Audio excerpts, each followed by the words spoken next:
Magandang araw mga bata! Ang pag-aaralan natin ngayon ay AP o Araling Panlipunan, Quarter 1, Week 8. Wastong gawain, pagkilos sa tahanan at sa komunidad sa panahon ng kalamidad.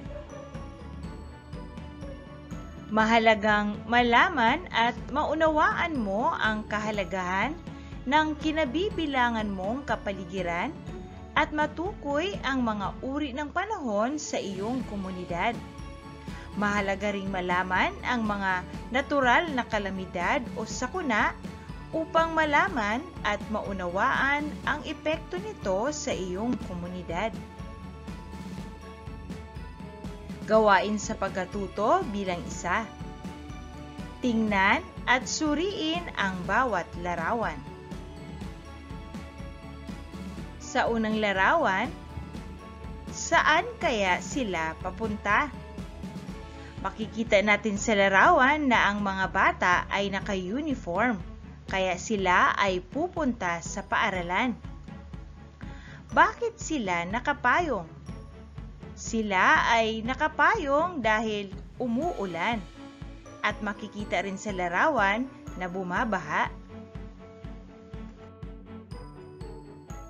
Sa kasunod na larawan, bakit may usok na lumalabas sa bulkan?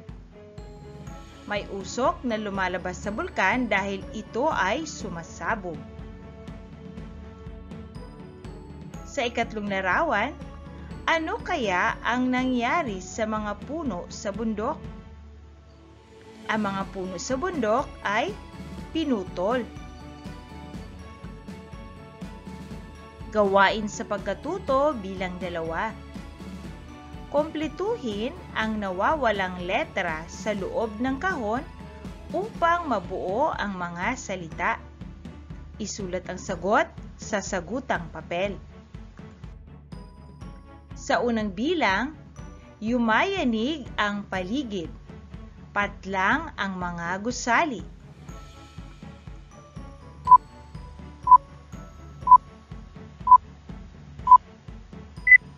Ang tamang sagot ay gumuho. Yumayanig ang paligid, gumuho ang mga gusali. Sa ikalawang bilang, mataas ang tubig sa lansangan.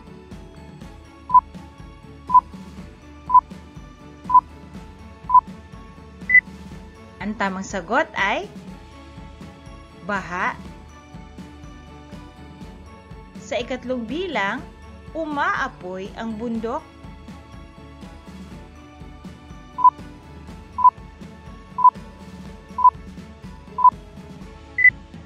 Ang tamang sagot para dito ay sunog.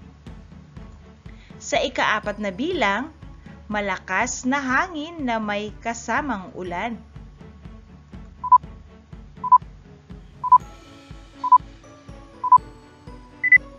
Ang tamang sagot ay bagyo.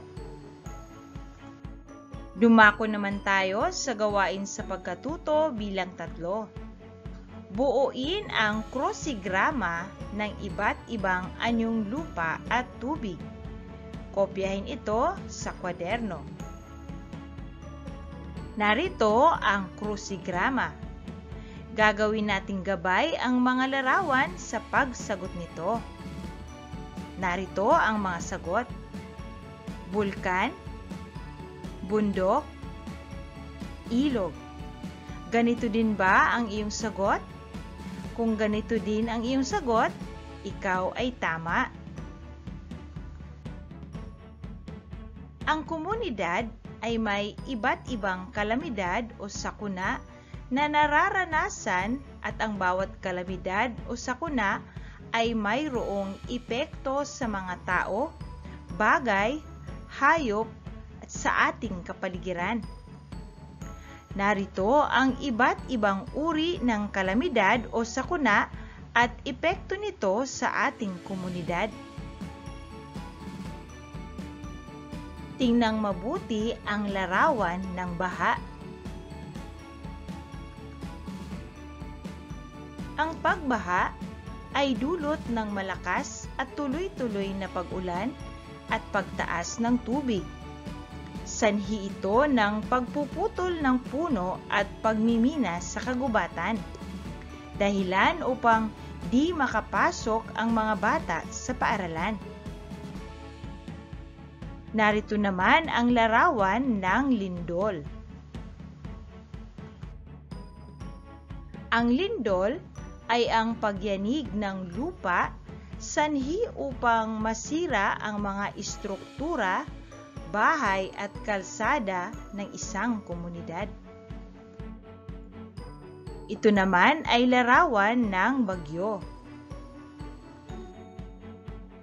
Ang bagyo ay malakas na hangin na may kasamang pag-ulan. Nagiging dahilan ito ng pagkasira ng puno at halaman, bahay, gusali at mga istruktura. Narito naman ang larawan ng sunog sa kagubatan. Ang sunog nangyayari sa bundok dahil sa matinding init ng panahon.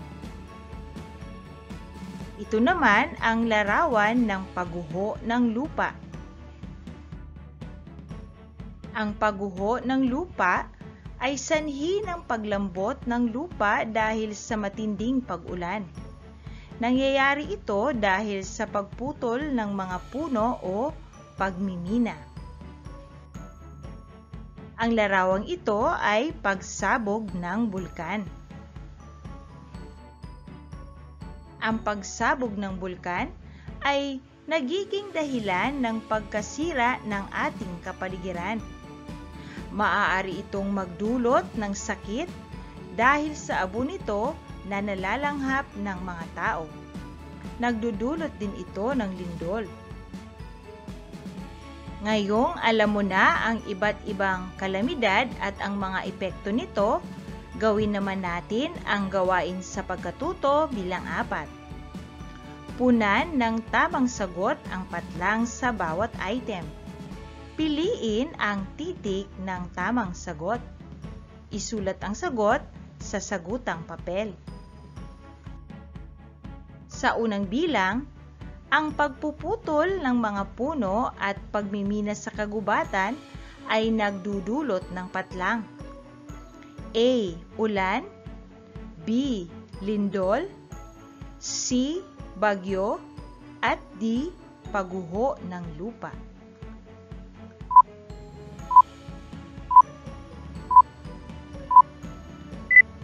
At ang tamang sagot ay letter D. Pagguho ng lupa. Sa ikalawang bilang, nagliliparan ang bubong ng bahay. Malakas ang ulan. Anong uri ng kalamidad ang nagaganap? A. Ulan. B. Lindol. C. Baha. At D. Bagyo.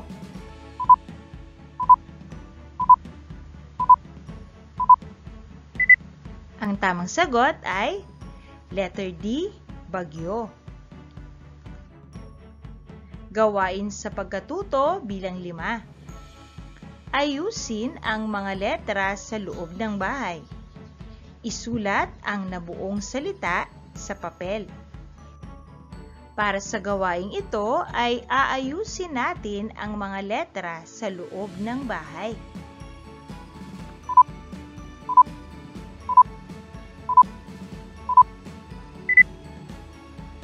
At ang mga salitang ito ay sa unang bilang, baha. Sa ikalawang bilang, sunog sa gubat. At sa ikatlong bilang, lindol. Ganito din ba ang iyong sagot? Kung ganito ang iyong sagot, ikaw ay tama. Narito naman ang ika-4, ika-5 at ika-6 na bilang.